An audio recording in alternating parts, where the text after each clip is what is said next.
So guys, I want to talk to you about your training load. Your training load is the amount of training sessions, how much volume, how much time, how much intensity you are placing on your body throughout the training week across all of your sessions. On top of that, we're also quantifying how much time you're spending on your feet whilst at work, how much activity, general activity you're doing across your week. Walking the dog, walking around at work. Like, there are so many other areas of your life that we want to be quantifying the training load. The reason I want to talk to you about this, guys, is because a lot of you are struggling to see the benefits of your training sessions and your training program because you're not quantifying the overall training load that you're placing upon your body in its entirety. You are used to potentially opening up your training program, and it's a 6-day-a-week training program. You've got all your runs, all your rides, all your swims on that program. But there is very little consideration about all the other aspects of your lifestyle. To simply place that amount of running, riding, swimming, training load onto an already busy week, you are just expecting your body to tolerate that. And there is, from a coaching point of view, there is no consideration of all the other training load on that individual. So if you're breaking down with injury, you're not seeing the benefits of your training sessions, you're just feeling like you're just not improving the way you want to, because potentially you're always you're in a kind of a state of overtraining. A lot of people struggle with reoccurring injury themes because they are simply doing too much with too little.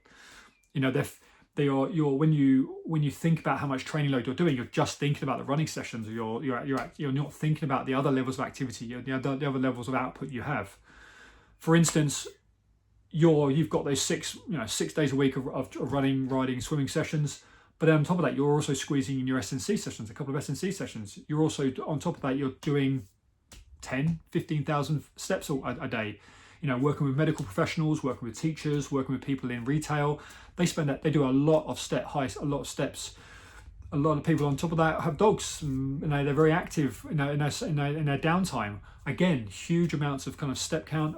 Again, all need to be quantified when you're building out someone's training program. What I believe is a lot of people don't even have these considerations. And so when you are dealing with long-term tendinopathies, when you're struggling to kind of feel like to get the most out of your training sessions, you're always in a state of fatigue. You're always in a deficit because you're not quantifying this. So an effective training program, guys, is going to be having you lay out the training sessions in front of you. It's going to be taking into consideration potentially a couple of your S&C sessions. So that's training on top of that. You're also going to be taking into consideration how many hours a week you're walking your dog, how many steps, what type of job you're doing, how much physical labor is involved. Gardeners, medical professionals, this working in construction. There's so many different jobs out there, teaching, where you are very physical in your job. That is going to have a play and a wear and tear on how much output you have to consider when it comes to your training program. How much fueling, how much nutrition you need, how much recovery needs to be in place because of that. To follow a templated program that's giving you 4, 5, 6 days a week of training and not really considering anything else, it's letting you down. You're playing with fire because you're just trying to fit a templated amount of volume and training on top of an already busy lifestyle. An appropriately placed or consider training program is going to be thinking, right, you've already got this high output. We want every single session to be optimal. So we've got to take that training load that you already have from your lifestyle, from your S&C sessions, from your dog walking, from your occupation, and then we're going to look at what we can then add to that. So we want to get at least 4, 5 quality training sessions in across the week, or training days across the week. Okay, now what do they need to look like? Again, we're just taking that genericity away from the programming, because a lot of you struggle to see these continual benefits from your program. You may see like fleeting moments of improvements, and then setbacks and niggles and whatever, but it's because you're not managing overall training load. Hugely important. The more you can understand and quantify these training loads, the better. And what this means is that we can't afford for you to be redlining it every single day. If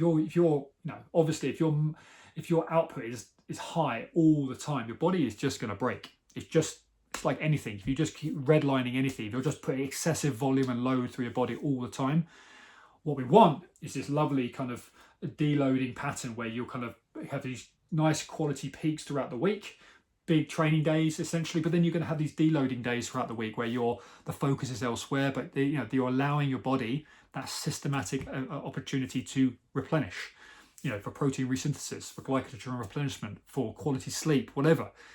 All the necessity, kind of all the things that we need to happen for you to continue your progress. So training load management, hugely important. When you are looking at a training program, is there space in that program for everything else, for all your other outputs? If not, then reassess, because you are in danger of redlining, of overloading and overtraining and consistently overreaching, which is only going to erode away at you until a point of breaking point, which is what a lot of you maybe are facing, where you just simply can't get out of this kind of injury cycle. You're not, or simply if you're not injured yet, you're not seeing your true potential, because every time you turn up to a session, you're in a state of fatigue. Think about your output. How do you manage this on top of your training program? This is what we do at SFE all the time. Is when someone wants to come to us with any type of training goal. Great. What else are you currently doing in your life? What does that program now need to look like to be as effective, efficient, and as sustainable as possible over the next 16, 20, 24 weeks, whatever time frame we have to work with? All right.